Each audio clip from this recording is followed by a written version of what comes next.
The Go Club was a presentation in itself. The club was so beautiful. I was amazed by the whole thing. That was the greatest time in Atlanta for the strip club industry as a whole. You're always seeing John Stockton, Reggie Miller, Jermaine Dupri, Little John, Keanu Reeves, Madonna, Michael Jordan. I dated Dennis Rodman for a little bit. There was congressmen, there were senators. We had the King of Sweden in there one night. Anybody who was anybody came to the Go Club. Federal law enforcement officials call this nightclub a criminal enterprise. We got shut down. It was just insane, the amount of charges that we were facing. I was looking at over 100 years in prison. My name is Jacklyn Diva Cook, and I worked at the world-famous Go Club until it got raided by the feds in the 1990s.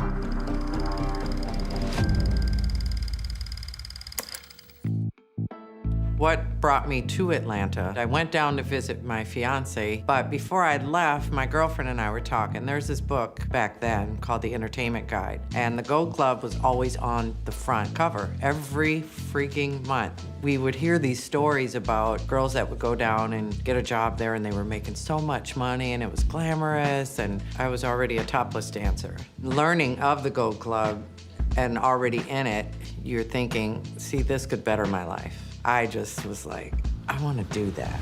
Atlanta, at the time that I moved down at the end of '96, the strip club industry was literally second to Coca-Cola. Massive. I don't care where you went, there's a strip club. Most of them were trying to compete with us, but they couldn't, but they were fun. You have your black strip clubs, your white strip clubs, and you have us. We're a mixed group of women. You had every nationality, every color, every height, boobs, no boobs, anything that a guy wanted, we had. We always had at least 200 girls on the floor every night. It was a combination of Vegas meets Studio 54 because you have all the celebrities. You have senators, congresspeople, actors, musicians, NFL players, baseball players. Anybody who was anybody came to the Go Club because that was the thing to do. The Go Club was based on privacy, and it was based on customer service, like the epitome of what customer service is. You have a gentleman at the front door that opens your car door, walks you in, and then you meet another floor man. He takes you to seat you, and you're just catered to all night. And we had plenty of waitresses on the floor, so there was never a dry glass in the building. We wore evening gowns. Our hair was done, makeup was done. It was very glamorous. The Go Club was total glam. Like in Milwaukee, we had to have pasties on. Alcohol and nude dancing is allowed. In Georgia, it's fully nude and they're serving drinks. Makes for a very interesting evening. We had Vegas-style shows throughout the night. We had roll call when we all put on tuxedo jackets, bow ties, our black thong, and we all marched down the steps so that all the men in the place could see how many women we have. We did skits. We had a YMCA, we had Animal, where I put a chain around a girl's neck and drag her through the club, and we'd do a lesbian show on the stage, and we really didn't get tipped a lot on stage because as soon as you come off, there's a gentleman calling for you. So that was just like your arena to show off. Working in the club, your main goal is to make it upstairs to the VIP rooms. I wanted upstairs. I wanted the big dollars. I just watched. I paid attention how the women worked the room to go up to gold rooms, and when I finally got my first gold room and got a taste of it, I didn't look back. When it came to being in a nude club with bottle service, that was me, Champagne Diva. If you ask me what I'm gonna drink, you're buying me a bottle.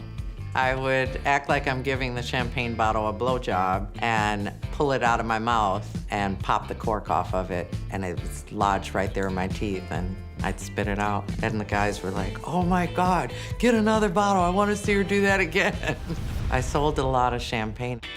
That time in my life was just, it was pure insanity. The way I traveled, shopped, personally, didn't have to come out of my pocket for a thing. Guys just like to spoil me, and I lived for it. I was like, yes.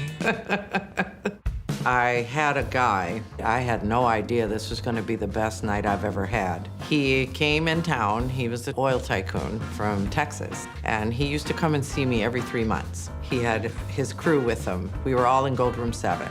He dropped 50 grand on me that night, my 30th birthday, and I got spoiled that night. That was the most money I ever made. He spent about $100,000 that night because he tipped the waitress $20,000. He got every champagne glass in the building, and he was passing out champagne to the entire building. I don't know, he just was in a good mood. Guys would spend a lot of money in there. In my first year working at the Gold Club, I made $186,000. That was a lot of money for me. I didn't think I'd ever see that type of money in my lifetime. My highest amount that I made working at the Gold Club was my third year there. I made $373,000 that year. The year before, I came close. I was about $350,000. During my course of working at the Gold Club, I became the #1 dancer in the US because Steve put me on that pedestal. Steve Jacklyn, the owner of the Gold Club, he took me upstairs, he got in the DJ booth and he got on the microphone, he shut the music off, and he announced to the entire club that Diva is untouchable. She can come and go when she pleases. She can fire you, she can hire, she can do whatever she wants. Leave Diva alone. That's my girl. My ego was just like, ha ha, I made it, bitches. I worked at the Gold Club from 1997 through 2001 when we got closed, when we got shut down. The reason that the feds were interested in the Gold Club, it stemmed back from the train station service in Atlanta. They were trying to expand their property and they wanted to buy Steve out and he turned them down. And then next thing you know, we're being watched. We knew they were coming, we just didn't know when. The club had a very eerie feeling in it. You just knew the bottom was about to drop out. The night that we got raided, all night I felt on edge and something said, go home. I had forgotten my phones that night, they were at home. So I got dressed, I get in my car, and just as I'm pulling to the edge of the parking lot, I see in my rearview mirror men in all black with these large guns, gas masks on, and I'm thinking, oh my God, the club's getting robbed, not realizing it's the feds. So when I get home, of course, my phones are blowing up. Steve's calling, he's like, they're coming for you. They came to my house 2 days later. It was pretty scary to have that many feds at your home. It's frightening. I truly believe they used me as a pawn to get to Steve because I was one of the closest people to him. He's the owner, and now he's faced with a RICO act, and they're grabbing whoever they can that's closest to him to try and get him to break, and you put all these trumped up charges on us for nothing. They came at us with conspiracy to commit racketeering, money laundering, extortion, harboring a fugitive, murder, defrauding Delta Airlines, defrauding Visa, defrauding American Express. They've superseded our indictment 3 times. It was just insane the amount of charges that we were facing. I was looking at over 100 years in prison. Frightening for somebody from a small town. The court case went on for about 4 months. Steve was paying everybody's lawyer fees. He was covering the cost of everything for us. There were 17 of us that were indicted, and he paid all of their lawyer fees. And he decided enough is enough. I'm over this, I'm tired. We were all tired. The every day, 8 hours a day listening to garbage was just too much. So he said, we're gonna take a plea. You guys are all gonna walk unscathed. I'm gonna do 13 months in prison. I'm paying a $5 million restitution, and everything's done. And that's exactly what he did. He had had enough. We all did. It was taxing, and it was hard being away from my children. It was really hard. Since Steve made that sacrifice for us, I don't have a blemish on my record. I can pass any background check. I can pass a federal background check because there's nothing there anymore. My net worth with everything that I had was $1.2 million. That's a lot of money. I worked hard for that. 14-hour days. To lose it all, tough pill to swallow. The worst part for me, though, were my kids' college funds. That, to me, was a slap in the face. You could take everything else, but I wish that would have stayed. Losing everything that I worked really hard for to go back to just a normal life, it was difficult at first.